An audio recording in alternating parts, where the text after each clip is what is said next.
I'm tired of like 5'4" guys being like, yeah, you know, I'm short as hell. And I'm like, I would do terrible things behind a dumpster to be 5'4". I get into an elevator in the airport, and Mini-Me's in the airport. And Vern looks at me and goes, I know who you are. Oh, wow. I don't like what you do. What is the N-word for little people? This is to give you a clap. Krill, take one. Boom. I'm gonna suck a little bit for a second. Okay. Because I knew this is how the podcast would probably start. Yeah, we're the reverse plug talk. We you first, then we interview you. Oh, okay. That'd Well, actually be hold on. a way better show, because then the true criticism and like everyone's like, you know, like nut clarity is worn off, and you can have a real convo. Yes, and then you'd be in the afterglow of sex, and you would just be like, oh yeah, because that's when I say my stupidest shit. Yeah, or Ross, like I don't care, I already you. So Yeah. now I don't care about your feelings. That or when I'm hungover, that's the only time. Yeah. When I'm hungover, clarity to the max. Look, no pun intended, you are our biggest guest. You are by far. So this is like what, episode 2 then? of Dude, the no podcast. joke. You have no idea. And the first guest was a drifter you found out in the street of the 405. Right. Or we get homeless people sometimes. All right. We've interviewed people who are, you know, this is going to sound really bad to every other guest, but famous for the wrong reasons. Right? Got it. They're like, you're like, cool. Like you made your career on the internet or whatever. Yeah. But like, dude, you're a legendary comedian. Well, thank you. You're absolutely hilarious. And I don't know why I'm here based on the fact that I legit thought you died about a year and a half ago. And I was not aware of the antics we pulled. Yes, I was not aware. I legit thought my friend died. Oh, dude, How long did it take you to realize that he's not dead? It was like a week before, and I texted whatever phone number that you had, and I was like, hey, I was just out at a party, and some people were saying that you're actually not dead. So at this point, I hope you're still dead. But what? And then you wrote back, which is just the weirdest thing ever. when you see the 3 dots, you're like, what? Yeah. And then imagine they just went away. Yes. And I never wrote anything. It'd be great if you were like angry about it, you dickhead. I thought you were dead. So many people were mad, and my biggest, like, I don't care about the nobodies. It's like, it's more about like the people who hit me, and I was like, fuck, I hope I didn't burn a bridge there, or I didn't tell the right person. Well, obviously I'm here, so bridge not burned, and mostly the compliments and the dick sucking that you start off with, that helps. It helps. Hey, I know how to lube a deal. So ladies and gentlemen, Brad Williams. Hey, I'm here on a couch, and you can see that my legs are not on the ground. We are very disrespectful. Yeah, with but our Val's setup, by the way. usually I'll be also. honest with you. Yeah, sorry. I wasn't. I I told was you. gonna talk about the setup today. Like I knew you were gonna bring it up, but I was Hey, just. I'm fine with it because now I'm my jealous. legs. You look so comfortable. I am. My legs aren't dangling. I got plenty of blood flow. It's like I'm wearing those circulation pants. I'm good. This is fantastic. Yeah, I love the people that say like, "Oh, I have restless leg syndrome. It's horrible. I have to deal with restless leg syndrome." And I'm like, "Well, what is that?" And they're like, "That's my legs uncontrollably move." And I'm like, "Yeah, that's me sitting in every chair. Every chair, my legs are dangling." So I really have no sympathy for your restless legs. Literally zero. Yeah, but I'm happy. I'm happy to be here. I'm happy you're still alive. Thank you. That's good. Dude, I'm glad we caught you, because you posted the craziest tour flyer of dates through July where I was like, what the fuck? I was trying to get some info on you. All I see is fucking tickets. Yeah, Dude, that's the next 2024 is gonna be an insane year. We're doing a 70 city tour, and that's just until July. I already know the dates that are coming after July. We're going to other countries. Those announcements will be coming up soon. 2024 is going to be a crazy year. I promise I actually do like my wife and child, and I will be there at various points throughout the year. Do you fly her out at some points or not? Not really. Not because I don't want her there. It's just because the wife and kid at home. She's got school. She's got a life there. But I try to come home three or 4 days a week, and then I'm back out 3-4 days on the road. But so come see me in 2024, because 2025 I'll probably be forced to take the vast majority of that year off.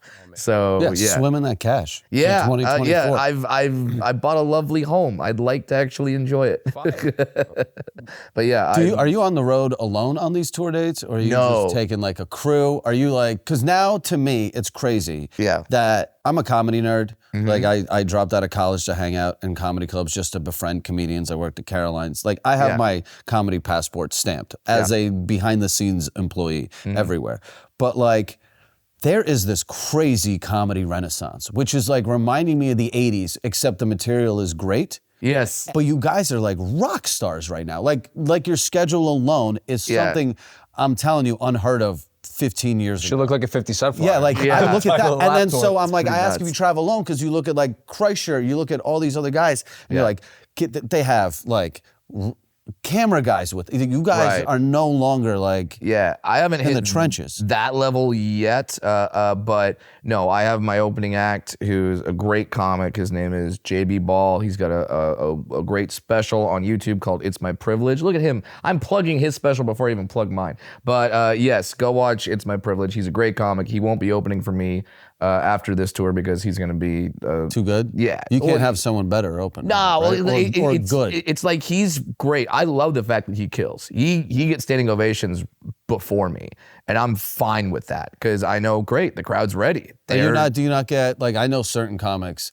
want Get insecure. get very insecure about having someone funny. Yeah. Period. Just funny. I don't. I want you to kill. I used to have this guy named Eric Myers open for me. He's out of Florida, and literally other comics would not let him open because he would just destroy the room. He would get like standing ovations every night. Unfortunately, Eric is no longer with us, but I loved having those guys and girls that can come on before me and just fucking crush. Because in the crowd, they get a great show, not just for my hour or whatever. They get a whole hour and a half, 2 hour show. Yeah, I mean, at the I end want of it to the be a day, great experience. They're there to see you, right? Yeah. You already have the cloak of like familiarity, right? I'm the like, guy. My name's on the ticket. Like Right. I'll be doing okay. no matter how bad Louis C.K. does somewhere, everyone walks out going like, we got to see Louis, right? Like, Yeah. no matter where, even if you have like a crappy set in your head, the audience is there to see you. But you know, it's like the DJ setup. Like big DJs, when they do a set from, let's say, from 1 to 3, Yeah. they want all the bangers to be from 1 to 3. Yes. So they don't want the DJ So before they're them like, to play. hey, Right. You're not allowed to play Sweet Caroline. because Exactly. We know that's Right.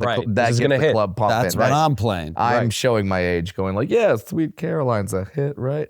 Right, exactly. The I Red would Sox much fans rather like it. listen to Sweet Caroline than like house music. like Pop Tap the Smoke. music. Yeah, we're the same age. So when I like drunk white people sing along music because I exclusively had sex with drunk white girls, right? So it's like Right. that's what they sing. Yeah, so you like a lot of Bon Jovi. Yeah, Nice. Living Anything on a Foxholes, Prayer. it's a little Yeah. different. You know what I mean? Journey. No, you I go need to a little like Pop Smoke. I need a little, you know. Nah, I'm with you. I don't want to have intercourse with girls that listen to Pop Smoke. I mean, I like the Sweet Caroline girls. I would have to attend and agree to that one. The girls that listen to Pop Smoke, we're definitely nobody wants to have sex with. No, I absolutely don't not. know who Pop Smoke is. He's unfortunately not with us anymore. Okay, I have no idea. You could, yeah. I've gotten to the time now. We always thought that when we were growing up I'll never become old. I'll always know what's hip. Nah, I have no idea what's hip now. I don't know what's cool. I like what I like. Isn't it that's the about best it. though? It is. To It's just not freeing. care about not what's trying. Oh, it's the I got my music. I throw on Black Keys Pandora. I throw on Chris Stapleton Pandora. I'm good. Yes, Pandora. I'm not even using Spotify. What about- That's how old I am. What about Dave Matthews Band? Are you kind of got that Yes. vibe? See, I got that vibe. He's off wearing you. an AC/DC shirt. I'm white. I think it's required that you have to like Dave Matthews Band and at least finger bang somebody to crash into me at some point in your life. It's required. It's an art form. Yes, absolutely. So that's the kind of music I'm into. Every now and then something else will pop up that's like, oh hey, that's kind of new and cool. But for the most part, I'm out. Do you, because like music and comedy go so hand in hand. Yeah. Do you like intersect with other artists? Like, do you understand, like, are rappers hanging around or anything? So what I'm really good friends with the guys in the band Shinedown, and they're awesome. Love them. And Jelly Roll is a huge comedy nerd. Oh, wow. And I've been to his show. He might be coming to one of my shows too. Sick. So yeah, not allowed to say which one yet. But yes, like those kind of lifestyles interact. It's late nights, it's touring, it's being away from friends and family. So your road friends and family become your family. And it's also kind of like similar mindsets. You know, it's out all night, up early to do press or interviews or whatever, but then for the most part, you know, being in town to town, just being that vagrant lifestyle. So That nightlife. Right. Are you still drinking and hanging, or are you like? I still, but like yes and no. I'll pick like one night of the weekend, whereas before it was every night. Now it's like, all right, Friday night, that's the night. That's the night. Because Sunday I got a 6 a.m. flight, and so I don't drink Saturday night. It's pretty much just Friday night. So How whacked out do you get? never on stage. No. Never on stage. Dude, in his act, so that's what I was gonna say. Yeah. Is like you do. That's honestly one of my favorite jokes. Is where you compare. First of all, let's just get. I just need to know. Yeah. What is the N word for little people, so that I don't fuck this up? The N word. No. Although, so I just heard one of my fans said something on my Facebook page, and I'm absolutely gonna steal this. That dwarves should call tall people biggers. And I think that's so fucking funny. Dude, that's so good. So yeah, when a guy grabs my bag without me asking and puts it up in the overhead storage bin, I'll just be like, bigger, please. So that'll be great. I love that.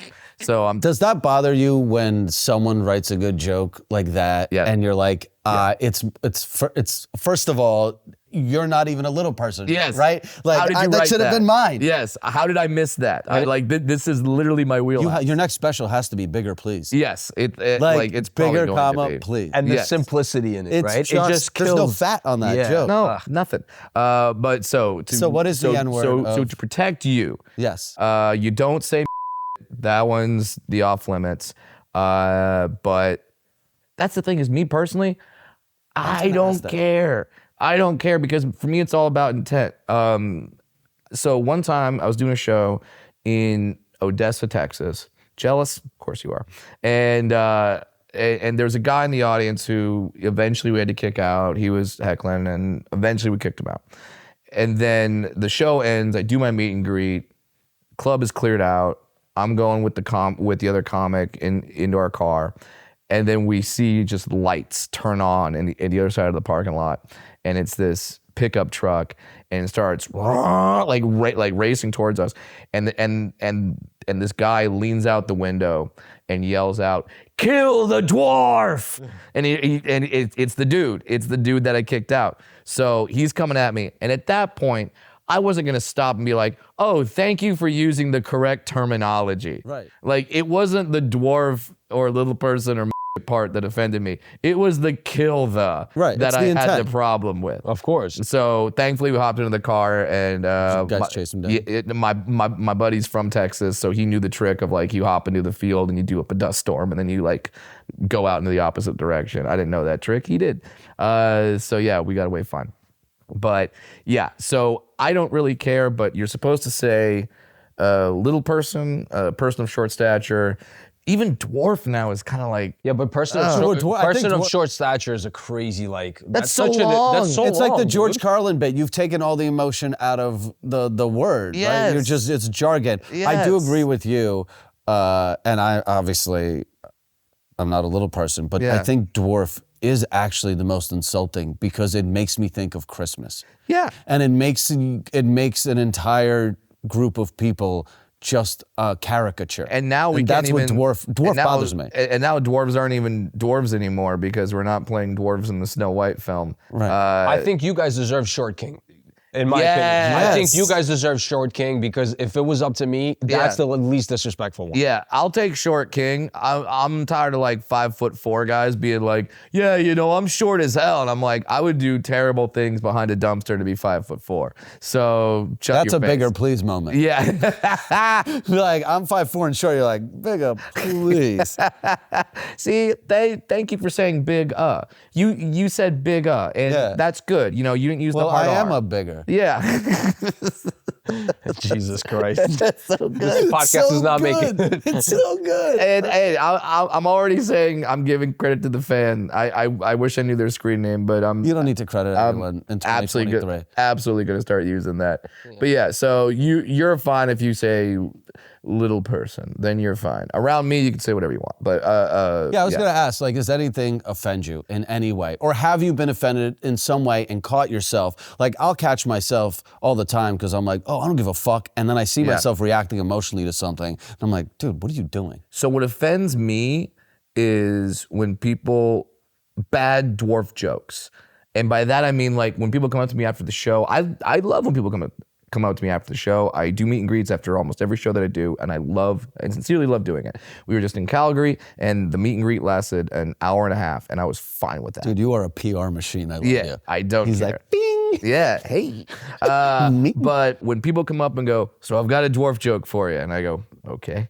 And then they go, all right, why do midgets laugh when they run? I go, because the grass tickles their balls. I've heard every one of these. Jesus. I've heard every one of these. Did you hear about the dwarf sidekick that escaped from jail? They put out small, medium, at large. Okay, like I know all these. Some of them, sometimes they'll come out to me and they'll say a dwarf joke, and I'll just stare at them like, bro, I wrote that. That's my joke.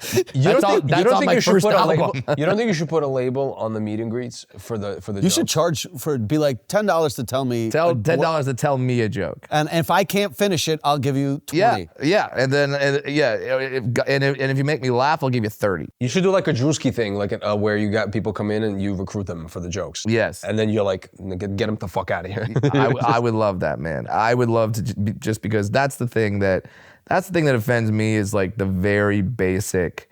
You're just offended Surface they're stuff. insulting your intelligence with like assuming that you've never heard this. Yeah. You're like wasting my time. It'd be like walking up to LeBron and being like, "Have you seen clips of this Michael Jordan guy? He's pretty good. Do you think? Like, do you think he's better than you?" Like, it's like, yes, he knows who Michael Jordan is. You stood in line to talk to me, and that's your best sentence. Yes. The vast majority of people are great, but then you have a couple of those that are just like, oh my God, why am I doing this? I mean, you have the same thing at your shows, right? Or when you do your gigs? I have when there's like people, I like people with a sense of humor. Sure. I don't care about the bad joke on my side. I care about when they think it's the misogyny's real. Oh, you're like, no, this is an act. Like a guy will come up to me at a party. Yeah. I remember this in Sacramento, and he said it in a way that like grossed me out. Yeah. And he was just like, hey, we're grabbing girls by the pussy tonight, right? And I was just like, oh, like I gave me the chills. I was like, can we get this guy out of here? So I told a joke one time and this was about the Bud Light controversy. And I told a joke, and the laugh I got was like, oh no, I can't tell that joke. Like they're like people are laughing for the wrong reasons, and they're supporting it for the wrong reasons. And so I'll tell you the joke. I don't give a shit. So I don't tell this joke anymore. But here's why comedy is a lot of trial and error. We don't know what's gonna work. You can't practice comedy. Yeah, the only way you could practice it is in front of an audience. So you don't know where the line is until you reach the line and be like, oh fuck, that's where the line was. Okay, now I'm gonna back off. Or depending on your style of comedy, push further. We keep pushing. Yeah. So the joke was essentially like, I think a transgender person is the perfect spokesperson for Bud Light because they're very similar. Because Bud Light, you tell me it's beer. I'm supposed to say it's beer, but we know it's not really beer. And that was the line. And then the audience did a reaction that was like, fuck yeah. Just Like, an angry. got it. Okay. No, that's the wrong people are laughing at this, and they're taking it into another direction. So does that I it don't suck want to be cut there. a joke that you were proud of that you're like, or do you whip it out in liberal towns where you're like, okay, they'll laugh at it for the right reason? It sucks to cut a joke, but sometimes I have to understand that what I think is funny, and I have a very jaded sense of humor because I'm around comedians who just, when you're at the Comedy Store and a bunch of comedians are trying to make each other laugh, it gets dark. You've been there. Right, it it's gets dark all fast. cancelable stuff. Yeah. And it gets there very quickly. So I have to understand that not everyone has that sense of humor. And but I want to make sure people are laughing at my jokes for the right reasons and that they get it in the way that I want them to get them. So sometimes I'll take a joke and they'll laugh in a way that makes me go, damn it, because I really like that joke, but now you're taking it in a bad way and I don't want to be that guy. So sometimes I will pull back, and yeah, that sucks because jokes are hard. Here's hard an to write new ethical shit. comic. If I was a comedian and I had a joke that killed and it made like the KKK in stitches, I would be like, I gotta play my audience.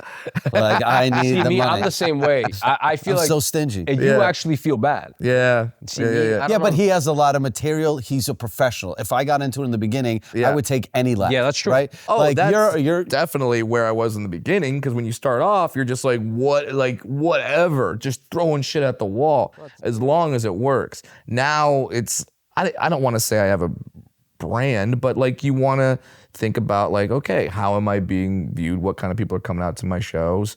And I like the fact that oftentimes when I'm done at a comedy club for a weekend, I will get the staff come up to me saying, your fans are so cool. They're so nice. Like, I'm like, thank you Christ. love animals. Do you feel like you're in a unique position because you have to feel the pressure as a representative for other little people or just anyone, right? Like Short kings, please. Short kings. You're the rep and queens. That short you're kings and queens. to me, I mean, I don't know enough, maybe other comics, but you're the most famous short king comic, right? Yeah. So they look at, you're under a more microscope than just another white guy or a white woman or a black comic, right? So like he's got to be a little more. There's some other great dwarf comics out there. There's Nick Novicki, there's Tanya Lee Davis. But at the same time, yeah, there is that pressure of like, oh man, I don't see a lot of others out here like me. So like whenever a dwarf story happens in the news, I get it tweeted to me or DM me on Instagram like thousands of times. Which is great PR for you, It's right? great because people are like, hey, what's your take on this? And I'm like, holy crap, now I'm Does the phone start ringing? Yeah, People like TMZ will call and be like, hey, can we get you coming out of a Starbucks and then we'll have and then we'll Being serious?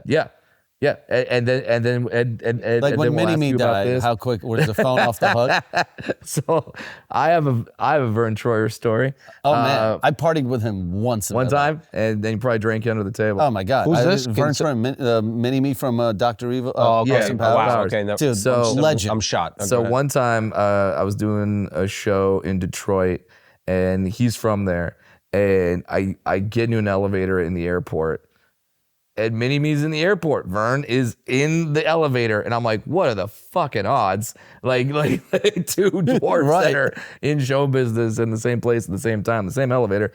And I just kind of look at Vern and I go, oh, hey Vern, my name is Brad. I'm a comedian, and just want to say, like, yeah, you're really funny, and thanks for what you do, man. And Vern looks at me and goes, I know who you are. Oh, wow. I don't like what you do. No way. You being serious? Come on, really? Dead serious.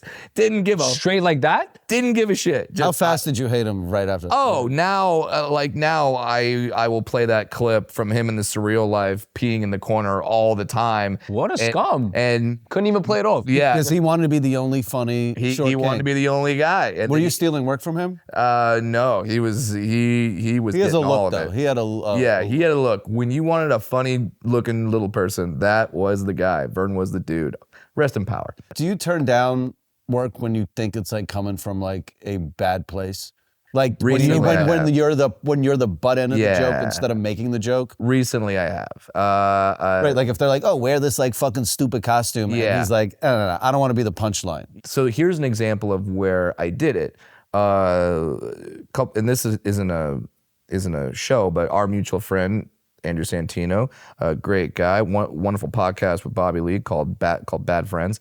They called me and they're like, hey, we want you to come on Bad Friends and we want you to wear an elf costume. And I was like, guys, I don't really want to. But then they're like, no, we're all going to be in elf costumes. I'm like, oh, well, yes, okay, great. I'll come do it then.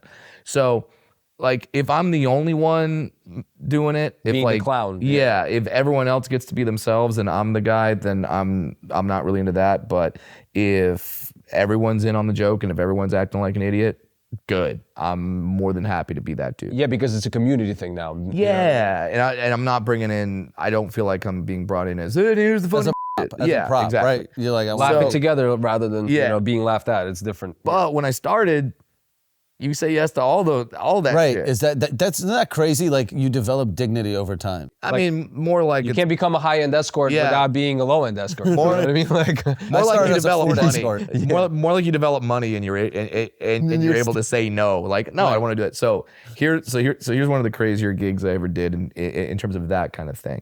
Now I to this day love this artist, and he's an artist named Michael Goddard.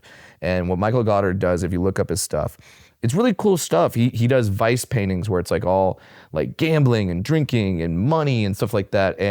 But like he does martinis, but the martinis, the olives have arms and legs, and they're doing funny stuff like around the martini glass. Or like if it's wine, then like the grapes have arms and legs.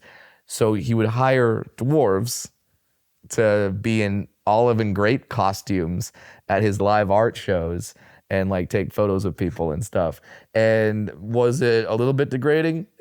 But you know what? Is there photos of it? Yeah, there's photos of it. He paid me very well though. He was a great guy. I still love his art. And the shows were fun. I got to meet and party with Vince Neil from Motley Crue because they were friends. I still have that photo. It was great. So that was like a time in my life where I'm like, all right, I did that. Yeah, but that's like a fun. Cool artist that you respect. Like I imagine. You know what pisses me off? The situations where people hires like the short kings for a wedding.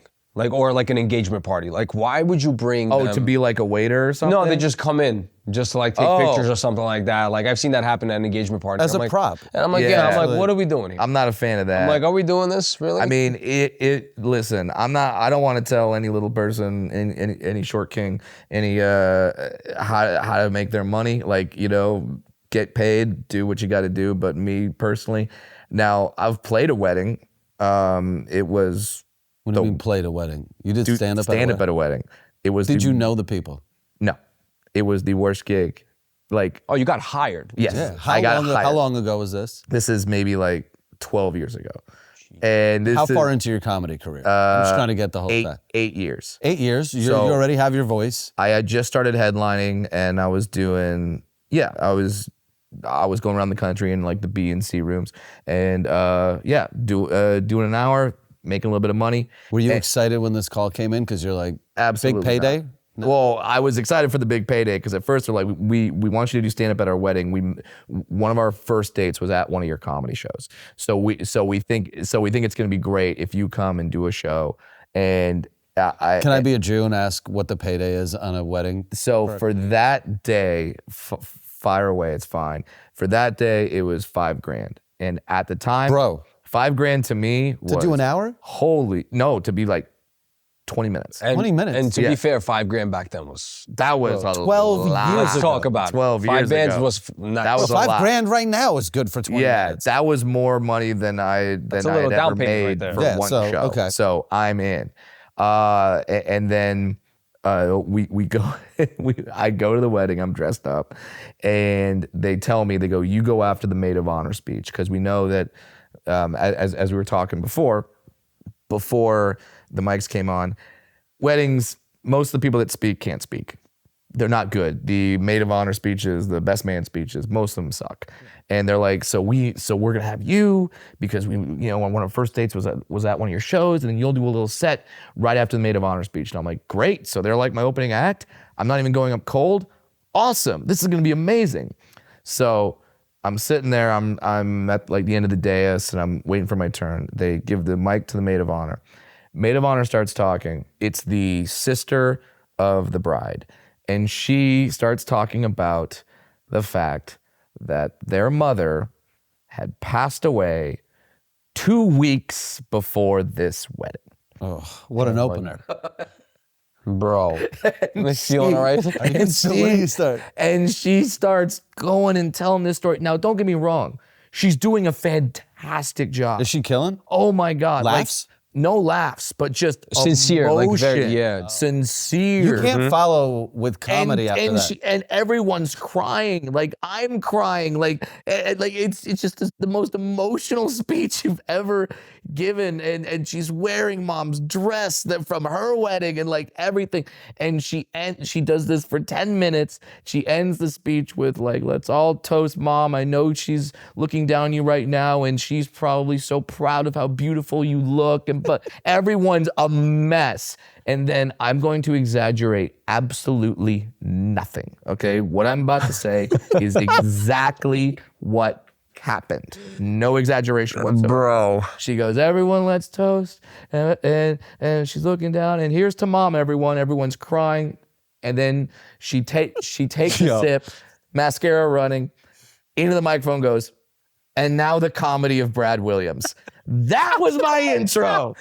Yeah, that's great. How many people in the room? Oh, there's 120, 150. Like it's a good size. I didn't want to interrupt.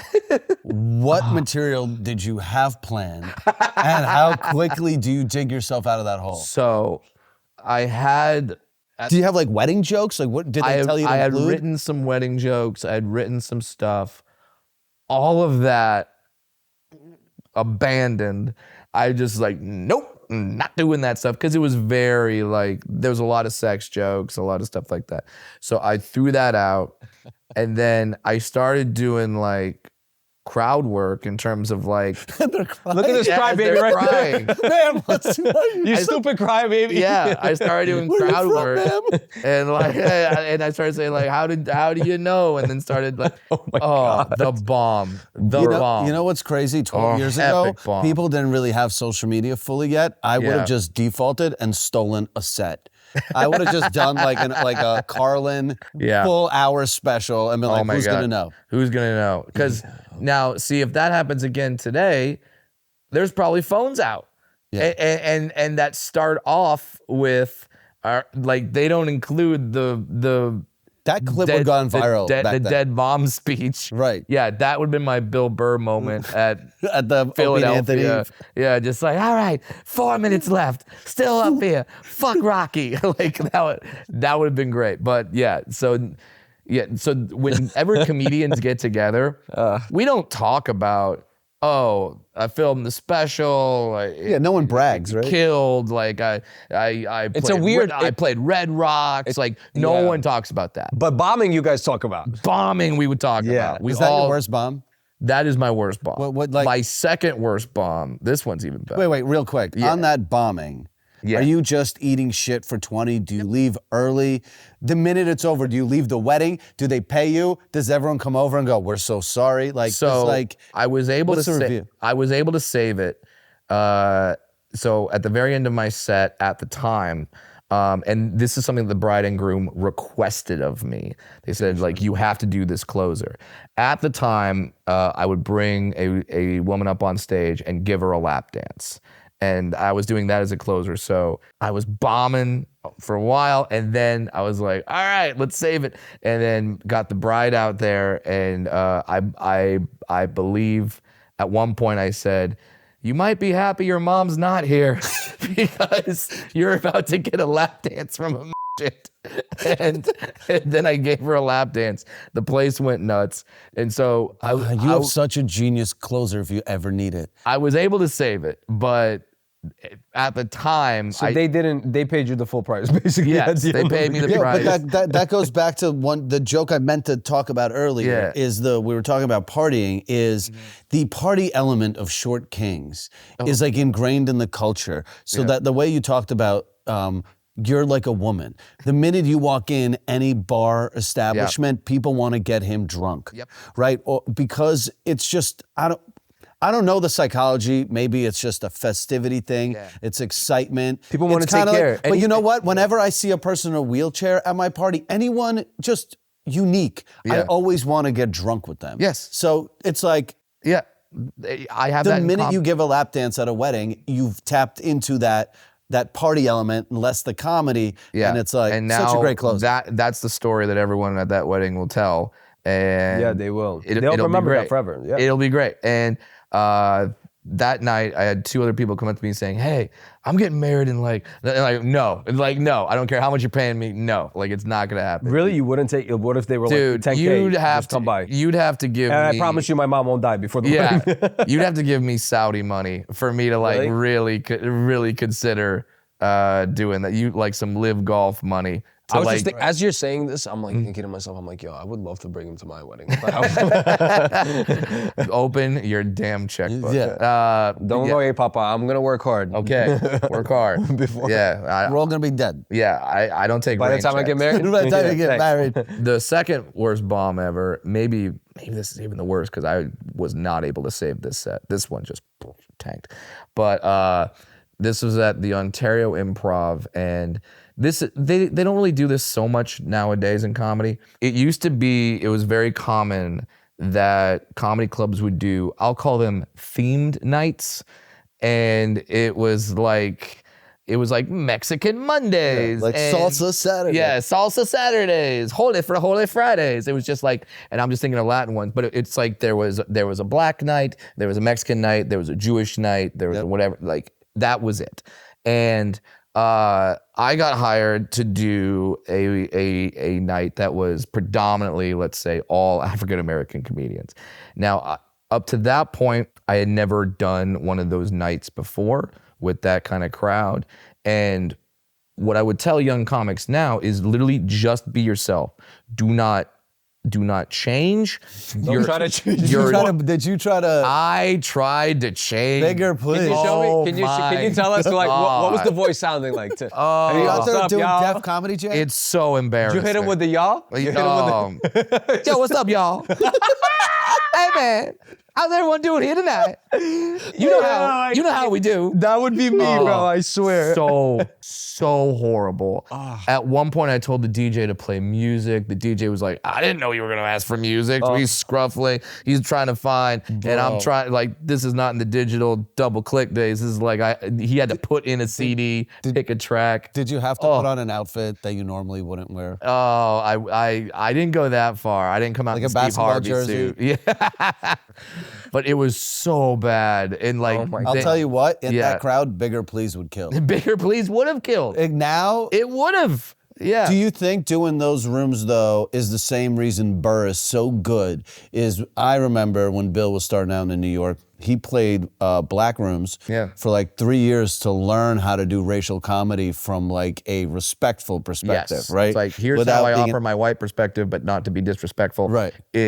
It's great. Yeah. Do you think comics need to like, just how like, you know, some people in the Midwest maybe need a little culture, so they can be a little more well-rounded, like by, you know, experiencing other cultures. Do you think as a comedian, you should get outside of your culture? I love getting outside my culture, getting outside my comfort zone. I love stuff like that. Like now, I love doing that. But I think it is very important. Like when I came up doing open mic nights and wherever I could, you know, grab a set, it was always at a bar. And I started in 2003, late 2003, October 2003. So that was when the Lakers were like at their like, oh my God, Shaq, Kobe, like it's going off. And I'd be going to sports bars in LA and a Laker playoff game would be on, and then they would turn off the game and be like, all right, it's comedy night, everybody. And then dealing with those audiences. Oh my God. So coming up through that though, it's hard to say that an audience now can scare me because I've been through those types of rooms and in those types of situations, and I've come out on the other side. So as a comic, yeah, you don't want to like Stick to one crowd. yeah, Yeah, you like, can't. Well, my favorite club in the country, and a lot of people's favorite clubs, if you ask comics, is the Comedy Works in Denver. Oh, and yes. the Comedy Works in Denver is a cheat code. You walk on stage, it's perfectly designed. The ceilings are low. It's underground. Everyone's facing forward. So they can't like talk and then be like, "That was so funny." All right, oh, let's check back in. Like they're just engaged. The audiences are so smart. When you kill at the Comedy Works, you can't think, okay, this is how it's going to be in every city. Right. Like it's almost too easy there. So you can't like if I want to know if a joke is really good, I don't try it out at the Comedy Works. You got to in go to the Denver. harder. No, I go to the original room. I wow. tell them to put me up late and put me up like at 11 o'clock when the show started at 9. So people are tired. Most people won't know who I am in that room. They've just seen 5 insane theater act killers, and then I walk on stage. Then we'll see if the joke is funny. That basically the routine? You get to your level where you don't need to go to comedy clubs to survive. You're on the road doing theaters, selling out. Yeah. Do you purposely now just go out? It's the gym, right? And you make it as difficult as you can for yourself because if it kills there, then it'll kill everywhere. Then it's good. So you try to make the worst possible conditions for stand-up now. Yeah. So this happened not too long ago. I was in Washington, D.C. at the D.C. Improv, and we did 2 shows on a Friday, and then they told us there was some open mic at a bar, like around the corner. Now, granted, we've just done 2 shows. Do you get excited about that shit? Yeah. Okay. Still. And I looked at my opener, I'm like, we're going. And we go and we pop in, and that gave me that feeling of, oh shit, like I gotta try. Like not that I don't try at my shows. Yeah, but like I've gotta try. I've gotta really do well. And I started trying out new stuff because I wanted to see like, okay, does this work here? Stuff that I've been kind of saving, percolating on in my head. I'll be like, let's just talk it out on this stage. And also no risk. These people haven't, paid all their money and given up and paid for a babysitter, planned this out for weeks. Those, like, if you come to my show, I'm gonna give you a fucking show. I have to, because I don't know. Fan. Yeah, you're a fan, and I don't know how many times your average person goes out every year to a concert or a show. Maybe 3. No, but it's 2, also 3. job security. And the not better only job that, you do, the more chances they're going to tell friends and come back. But they're specifically coming out for you too, right? Yeah, so I'm gonna give you guys a show. If you see me if you see me in the belly room, just doing a random night, or this will have already aired, but tonight I'm going out to this little comedy club in Bellflower. And it's sort of new, and I'm just like, cool, I can go and I can try stuff out. But if then, you make the comics laugh in the back of the room, is that the only thing that matters? Yeah, like those are my favorite nights to go. I love going out with comedians on nights where they're like, I'm gonna try new shit, because for me to be on the inside, to watch art being painted on stage versus like when somebody goes, or if I'm with Santino and he just does jokes he already knows that kill him, like, whatever. Yeah. Like, I want to see you like on that tightrope. It's funny when it breaks down, or when you do something different. One of the best nights of those so there's a comic in LA. Every comic knows him in LA. His name is Gene Pompa. Gene Pompa, he goes on stage one night. This is late night at the Improv. It's pretty much just the comics in the back. There's a light audience. And he starts by, he goes on stage, he goes, I just got married, everybody. Everybody claps. And he goes, well, we had to get married because, I became a dad a few weeks ago. Everyone claps. And he goes, so I'm trying to do all the work I can. So I'm going overseas to perform for the troops, and everybody claps. And then all the comics figure out, oh shit, He's just doing cheesy applause break lines. For the whole And that's all he did. The whole set was cheesy applause break lines. it's so good. Just for you guys. Yeah, and then That's like a Norm Macdonald, like Andy Kaufman kind of like. the audience got it after a little bit because they're like, all of this didn't happen in the last 3 weeks. So like, Just building the story. just keep me, and my dad passed away. So he's trolling. An old He's lady just straight across the trolling. street. but my wife just got her black belt. And, that's it. But then they start getting he starts making them weirder and weirder and weirder. So by the end of it, mad funny, they're just like a Mad Libs. That was one of my favorite moments where I sat back. I love being in LA, or if you're in New York, or now in Austin, or some of these comedy hubs that are out there where you can have those only in LA nights where you just sit back and go, holy crap, this is cool. Right. Like this isn't happening. I love the Omaha Funny Bone.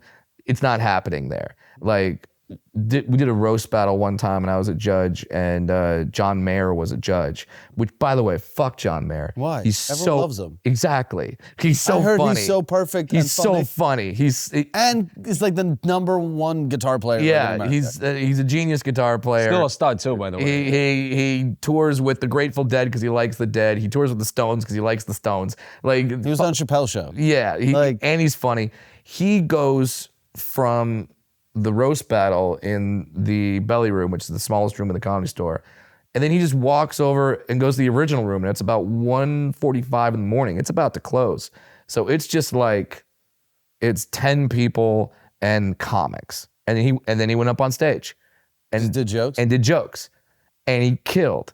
And I fucking hate him for that because he's so good at everything. But that's one of those I heard moments. people help him. But like, that's one of those moments that you sit back and go, wow, this is a really cool city. See, like, I don't have those in LA because I'm not plugged into the scene. In New York, like, I love when I go home, I always make sure I stop by like 1 or 2 comedy clubs just to have those nights, because someone will be like, oh, Chappelle's stopping in, or this one's stopping in. Dice is going to do 10 minutes. You're like, fuck. Yeah, we go all the time. Yeah, and the thing is most of us, the vast majority of comedians, are still fans. We're still fans of comedy. So when stuff like that happens, we get excited.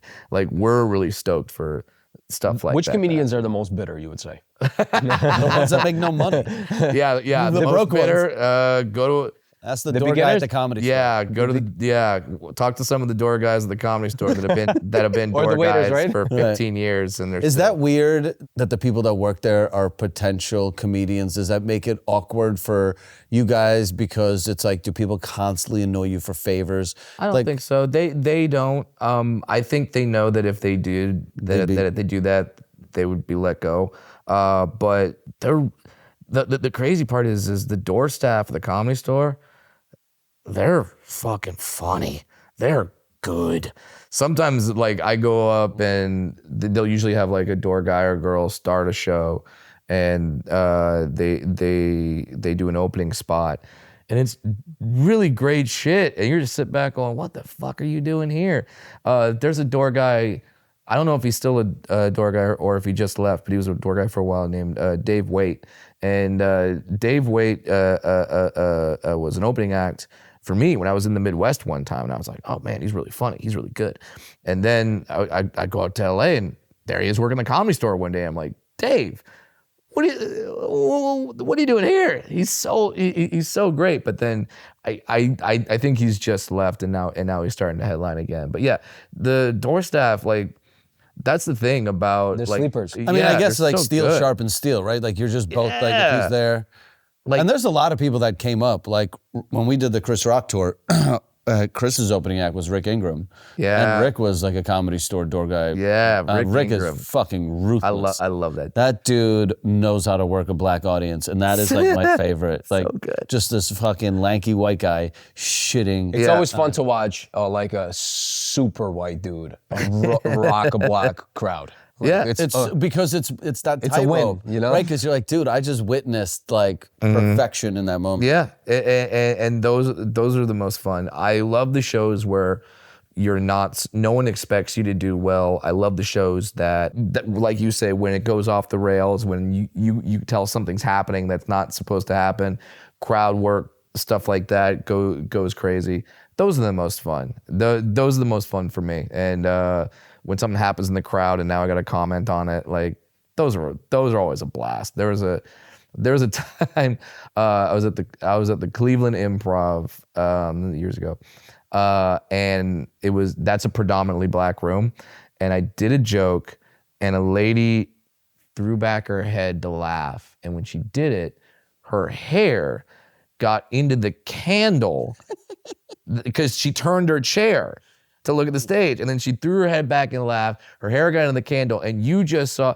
If you ever saw The Simpsons when they're making the flaming mow, Yeah. and just throughout the bar you just hear, like just right in the middle of the audience, you saw, whoa, like just her whole head went up, and then everyone at the table jumped up, grabbed napkins, and started like beating her with the napkins and started like throwing jackets over. That was the nightmare for a black woman. Yeah. What were the one-liners you heard from? Oh my God. Oh hell no! I'm just on stage going like fire, dun, dun, dun, dun, like, and I'm just like I'm just going with that and going off of those moments, and it's during moments like that where you go, okay, this is something cool. This is something that doesn't happen at every show. Because you can't rehearse something like that. Dude, You know what I mean? It's at one of Chris Rock's shows when he did the theater in LA, Yeah. I'm just side stage taking photos, videos. All of a sudden, lights are up. Some lady goes into like cardiac arrest in the middle of the show, and all the lights come on. Yeah. And then she ends up being fine. But Chris just ends up roasting her after she's fine. Once she's okay, Yeah. Chris then starts basically just berating her, being like, of course, because he was doing a lot of like woman, Chris's angle on women material. And he was just basically, of course, a fucking woman would have held up the show. He's like, if a guy, he would have died in his seat in silence. literally, which is true. Yeah. Yeah. Just, well, I love when comedy has chaos. A perfect show is so boring to me. I wanted to ask you, since we're on the comedy topic, and you have one of the highest rated specials with Showtime, which is insane. That's crazy. It's so nuts. Like that's an accolade that you can, when that special came out, it was called Fun Size. Now it's streaming on Amazon Prime. You can watch it there. There you go, baby. Plugged. Yeah, plugged. That was really amazing because that was still in a time where people would scroll or they would channel surf. I don't feel like people channel surf anymore. I just pick. Yeah, I miss a good channel surf of just like, all right, channel 320, okay, 321, 322. Throwback. Like, yeah. It's a throwback. So like, and then I think people would go through and see who's this little guy running around on stage wearing a vest and a tie, and they stopped. So thankfully, and that kind of, it's weird. That special that I filmed in 2015, it's almost been 10 years, which is nuts. But It's crazy. it goes like, it's had like 3 lives. Like it ran on Showtime, and that was great. And then we sold it to Amazon after a while, and it ran on Amazon, and that was great. That did another boost of popularity. And then people started taking it and cutting it up and putting it on TikTok and Instagram media. Live and stuff like that. And then that blew it up even more. Which gives it more streams. Yeah. So it's like I did one special, and this thing Has 3 lives. paid the bills. Can I ask you, how hard is it to build a special? What is the hardest part, I would say? The most daunting part, and I know this because I just did this. So in July, I filmed my next special, which is going to come out December 21st. I don't know when this is airing, maybe before, maybe after. But it came out December 21st on a platform called Veeps. Veeps, if you don't know what it is, it's okay. You don't have to subscribe to something else. It's not something that you have to pay every month for. It's basically like an fans, but specifically for musicians and comedians. So we can just put our stuff out there. If you like it, you get that item. You don't have to pay for like the whole app and subscribe. So there's a lot of Billy Idol just did a concert on Veep, so you could like go there and watch concerts. And they started doing comedy. So like David Cross has a special coming out on Love Veep. David Cross. Myself, Reggie Watts. So like so go veeps.com/Brad Williams. The special is called Starfish. Comes out on December 21st. Why December 21st? Because that's the winter solstice, the shortest day of the year. Oh, shit. Okay. Are you financially bound in this special? Do you have to put money out? Or are Veeps, someone comes to you and goes, we want your next special, whether it's Netflix, Showtime, Amazon, Veeps, and you just go, I'll take the biggest payday, or I'm going to take the biggest audience? Like, For me personally, this special, I financed it. okay. And then Veeps came to me and they wanted it, but they were they were giving me complete control over it to where I still own it. A lot of the other streamers will buy it from you, and then they own it. So they can control. And they can censor it too? Yes, they can censor it. They can edit it. They can put clips on. They control the clips. They control how long. They control that body of work. Yes. And I didn't like that necessarily. No. So I went with Veeps. So I still own the special. If you get the special, that money is not going to go to some major huge corporation. The money's going to go to me. So if you like me and want to support me and want me to keep doing my thing, go to Veeps and veeps.com/Brad Williams, and you can get the special starfish and really enjoy it. I really enjoyed making it. But now that it's done, all that material is just like, okay, like the next week, I'm like, that material is gone. Like I still do it in the live shows, but with the thought in my head of this all needs to be replaced within 6 months. Which is crazy. Yeah. Because that means you need to have 6 months of new experiences. Yep. To exaggerate. So I'm living life, I'm going out, I'm talking with friends, I'm throwing shit against the wall, trying to get as much stuff, and now, yeah, I've got the new hour. So that's the most daunting part, is what you're saying? That's the hardest part, is the fact, And it's right at the beginning, because right at the beginning you see the hill and you're like, oh my God, how am I gonna write another hour? Because you just have to kill your old baby and be like, let's make a new one. It's crazy. It's crazy shit. It's got to be the most terrifying thing in the world to just be, because comedy's the only art form that people don't want to hear the classics, right? Musicians can go and do at some point Jerry Seinfeld could go tour like, hey, here's my 2000 set everyone used to love, right? But like realistically, I get disappointed if I hear the same joke twice. So you want new stuff. You go see the aforementioned Bon Jovi and you're mad if they don't do the song. The hits. So it's like us, you want the new stuff, you want the new takes, you want the new perspectives, and you want to hear the new events that have happened in your favorite comedian's life and then what they're talking about. There was a reason why after the slap at the Oscars, everyone was like, we have to go see Chris Rock because they want to know what he's talking about. They want to know it's so crazy because literally a week before that, Chris Rock was at the Comedy Store and I got to see him, and he was running the hour for the tour, not the Oscars. Just, this is what I'm going to be touring with. So he already had that hour done.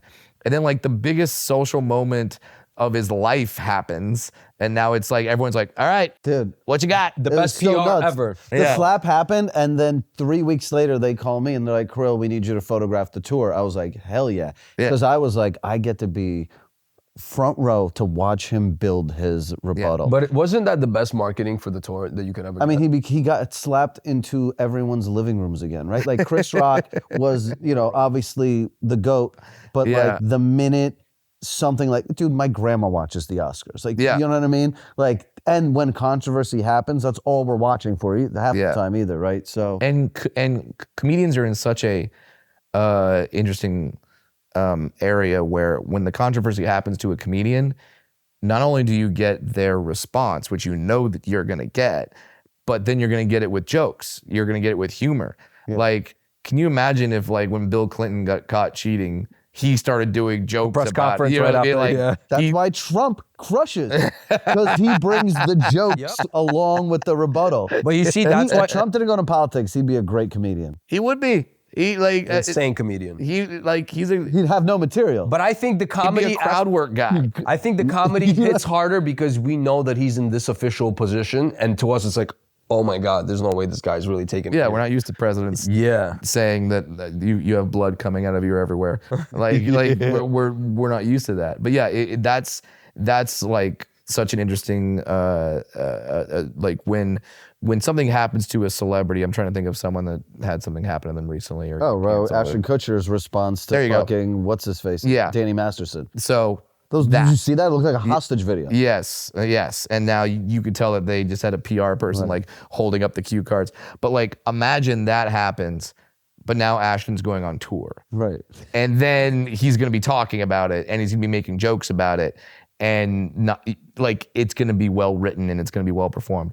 Like, that's an advantage that a comedian has. And you sell tickets to it. And you make money. You make money off the response. Yeah. It's great. To the point where if you remember when all the Charlie Sheen shit happened, that dude had never done stand-up before in his life. And he gets fired from 2.5 Men and everything happens and he goes, I'm going on tour. Yeah. And like the next week, he's selling out theaters. Right. Simon Rex, I think, went with him. There was a few guys that were Kirk writing Fox, jokes for him. Yeah, Jeff, and they were Kirk Fox was there, Jeff Ross. So like they were all doing the heavy lifting. Yeah, and because he just decided to be a comedian, and that was sold out because everyone wanted to go see the response. What's his response going to be. So yeah, that must have been amazing. So we need some you. controversy before your special Oh drops. shit! Well, I said this isn't the place. We don't have the audience. We don't have the audience. What if you do like you know how you I can't do a striptease because I've already done that on the internet enough times. Have you seen how people, because even me, people are saying, oh, Val, you're a short king. And then there would be... How tall are you? I'm like 5'9", dude. Bigger, please. Fuck yourself.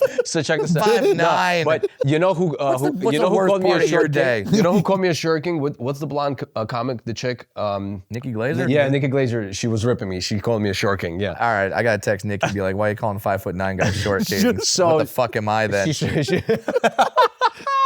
So she, you know, she tells me. What's that? So whatever. So we're talking, and I came home and I'm like, yo, should I get an extension on my on my? You know DeSantis does that?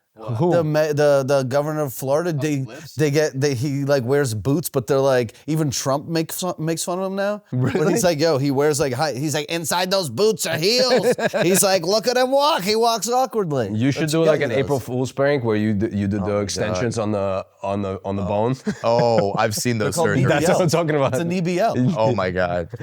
Yeah, That would be so controversial. that'd be a good one where I'm I'm abandoning. You know what? As a comic, I'm always supposed to be doing things that scare me, and you want to know what scares me? Losing my hook. So now I'm gonna. You should do a reverse that you're like, guys, this was actually a gimmick like Larry the Cable Guy. I actually have normal legs. Yeah, it's fine. Guys, I was like, I'm Dorf on golf. I'm Tim Oh my Conway. God. You know that.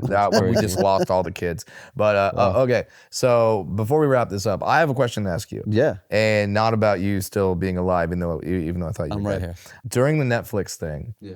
So how did you like how you were portrayed? I loved it because it was the first time I wasn't made to be truly a joke. Because I did a TV show for Showtime. And it was the first time anyone cared about me.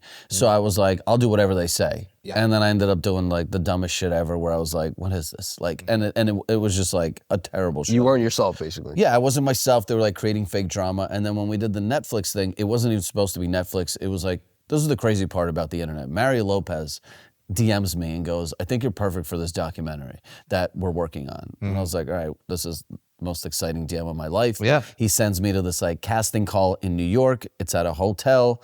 And there's like casting an call full of influencers, but like this was in an era, this was 2015, where there wasn't that many yet. Right. But there was just a few in New York. And the people around me are just like walking out like crying and like very like sad. And during my interview, they just asked me like, well, how do you feel about cyberbullying? And I was like, dude, all this shit's a joke. Like, come on. But all the other girls were like, oh my God, it's the worst thing on the planet. Right. So they were like, okay, the show, this documentary we wanted to do is no longer about influencers, all these hundreds of people. It's like, we want you because you don't give a fuck. We're going to do Fat Jew because whatever, Paris Hilton. So I got to rising tide lifts all ships. I was the most obscure name in that documentary. Yeah. So I got to crawl on the backs of Paris Hilton and everyone because everyone tuned into this thing. Right. And it changed my life for 3 months until I got kicked off Instagram because I was the documentary dropped and I started doing 20,000 followers a day. Wow. And it was like, what the fuck? And for me as a social media kid, I was like, oh my God, everything's going to change. And within 2-3 months, they just deleted Slut Whisperer. Too good to be true type of thing, right? Yeah, I was like, I flew so close to the sun. I would post titties out, everything, because there was no flagging system. There was no algorithm. Do you think if you didn't push too hard, you would have still rode that train for a while? Dude, I had like mainstream rappers on my dick, like actresses DMing me because people saw the documentary and they're like, oh, like I saw this like human side of you. You're not just a misogynist, and you're like, ha, fooled you. Right. So it was, come here. So it was like, it was the best PR for what I was, because it humanized me. And okay, then, so you actually liked that because that it kind of like He looked emo. yeah, like, hey, look at this guy. You think his life is the perfect life and the life that you want, but really look at this sad, miserable sack of shit. Yeah. And you're sitting there like, cool, good, Yeah. show me that way. Me personally, as a friend, I was like, oh, come on. I'm like, it's really, because people are coming up to me and they're like, and I own a barbershop in New York and I'm cutting all these people and they're coming up to me and they're like, is Kirill okay? Oh, and I'm just like, I'm like, bro, I'm like, guys, you guys gotta understand. Kirill will ride the train of the emotions. I'm like, you guys you take everything too serious. I'm like, whatever you see on TV or I online. hammed it up a little bit. And When not they only made me that- write slut on my forehead. There's a few clown moments, but I trusted them. I was like, Mario Lopez says this is gonna be good. I'm gonna be good. Gotta trust Mario Lopez. Most networks kind of juice it up anyway, right? Yeah. And Well, I'm glad that you don't look at that experience as a negative or Were you a little sad for him? Or you hated it. No, I wasn't sad for him. no, but we were like, oh my God, like, is this guy all right? Is everything gonna be Yeah. okay? Well, I didn't know you. All at this the for time. memes? Yeah, all this for memes. Well, yeah, because I didn't know you at the time. I didn't know you until you started coming around the comedy shows with Santino, and then it like I hung out with you for a night, and I was like, this guy's kind of cool. Assholes live forever. That's kind of funny. Good thing. It wasn't until I got home I was like, oh fuck, that's the guy. That's the dude that sprays champagne onto women. And So then a year later, I killed myself. yeah, It's like, I mean, damn. so yeah. Wait till the whole just thing. you completely just fucking first you push too hard on the dock, and then you're like, all right, I'm just gonna kill myself. You're like, Dude, I got so many emails from concerned people about my safety and health. It felt great. Like the reason I killed myself also is I got to experience what everyone wants to experience is see how people react to losing you. And without you actually having to do same the thing thing. with the Netflix doc, you shed a few tears, you make it look sadder. Look at those emails. Everyone's sending you warm hugs. You gotta play into people's emotions. I wanted to ask you another big thing because I know that you're gonna ask him and you're like, before we end this, and I don't want to end it just yet. Well, Okay. I have so many Yeah, things, but we can one also, of the things on the list that you have about away. Robin Williams. yeah, the Robin Williams quote, dude. Dude, okay, so I'll tell you this story. This story is nuts. You're related, right? Of course. Okay. No. Imagine. I wish. So I was doing a show in Mill Valley, California, and that's just north of San Francisco. And Robin lives there. I did not know that. I was just doing a show. It's at this little theater called the Throckmorton Theater. And someone told me, oh, Robin might actually be here tonight. And I'm like, fuck off. And whatever. So I just go and I do the show. Does that make you nervous when you hear someone's coming? Yeah. Okay. It's a legend, bro. Yeah, No, I that, know, but like, that would make me nervous. Now I'm getting things where like, oh, the outside linebacker for the Houston Texans is here. I'm like, okay, that's fine. Like, I'm not gonna get that nervous. guy, I can get a laugh from him. So I do my set. I go back to the green room, and I don't know if Robin's there or not. But at that point, I just go, I don't care. Just do your set, Brad. Do the set. Go back to the green room. Robin bursts through the green room door, and like now I have like one of my comedic heroes just running at me, and he just runs up to me and goes, "Oh my God, Mr. Williams, you're like Prozac with a head," and I'm just like, "This is the greatest compliment." Put that on merch. Yeah, Sell that, please. yeah, that's the Bro, quote. it's so Robin sick. Williams called him Prozac with a head, and to this day, that's in like my press release. So yeah, that's the nicest compliment. And then he's like, "I'm gonna be here tomorrow doing my show. Do you want to come to the show?" And I'm like, yes. So paid for an extra night at the hotel. Told my girlfriend at the time, sorry, I'm not coming home. Robin And- Williams, did you envision your entire life changing? Yeah, yeah. So right off in the and sunset. he saved me in my opening act. A great comic at the time. He's still a great comic. He was my opening act at the time, named Jeff Keith. And Jeff and I go to the show, and this is Mill Valley, California, where there's some money. There's some money in this town. And there's 2 seats saved in the very front row, and everyone's like, "Who the fuck is?" Like, it's a Robin show. You might think like, "Oh, Steven Spielberg." Like, Right. Who the hell's gonna be here? And then me and Jeff Keith just walk down and we sit, and you saw everyone's kind of look at us like, "Who the fuck are those guys?" It's so crazy. And watch Robin do his show, and it was amazing. And after the show, I got to like I went backstage and went to the green room, and I'm sitting there, and it's me and Jeff. And then in the green room is Robin Williams, Dana Carvey, Arj Barker, and a comedian no one really knows, but if you know the history of stand-up comedy, there is no stand-up comedy the way we know it now without this man, Mort Saul. No one really knows who that guy is, but if you Google him, fucking big deal. So Mort Saul, Robin Williams, Dana Carvey, Art Barker, and I'm just there with my buddy Jeff Keith, and I just grab him and I go, don't say anything. Like, I'm just like, let's just be a fly on the wall and let's just hear. In that moment, no part of you is like, wait, what if I chime in the conversation and then they all become my friends and Robin Williams and I start doing dinner together? My mind would instantly be like, oh my God, how do I become best friends with Robin? For me, like the fear of rejection was like, or all these comedic legends are talking and I go, and that's when I said, bite him in the ass. And then they all just look at me and go, what the fuck is wrong with you? Who is this person? Who invited this? Why is he here? Yeah. You know, so.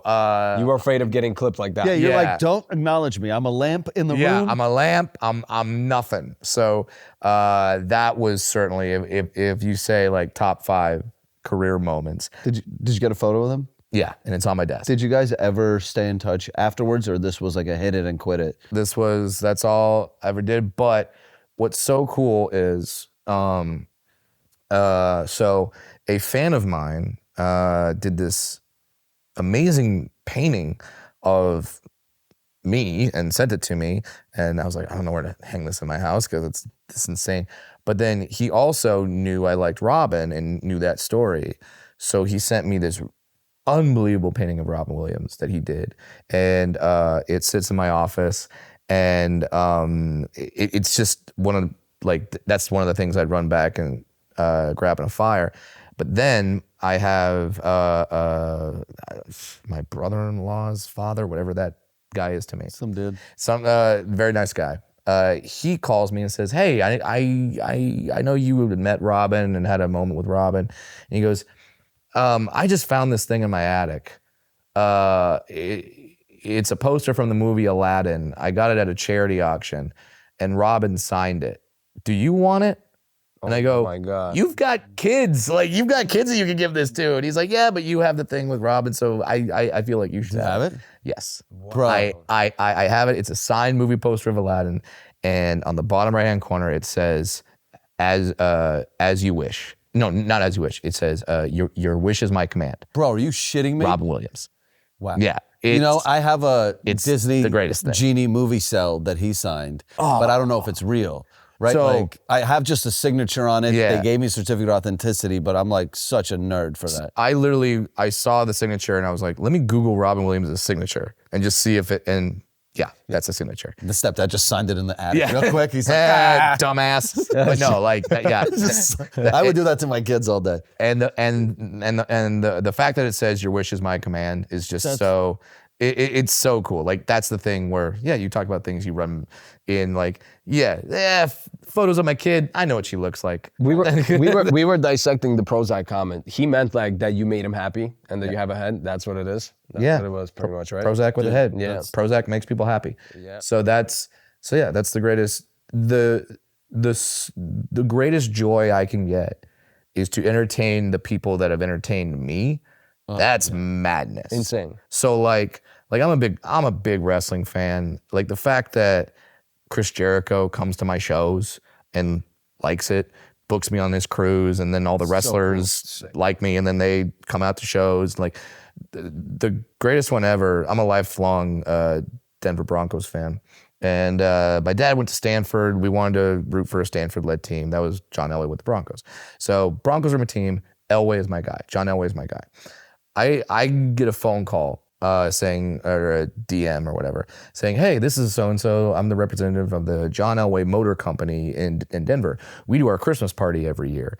Would you like to, we hear you're a big Denver Broncos fan. Would you like to perform at the Christmas party? I'm just like, yes, fuck yes. And I'm like, is John gonna be there? It's like, he's here every year. I'm like, yes, I'm going. So I do that. I get booked at John Elway's Christmas party.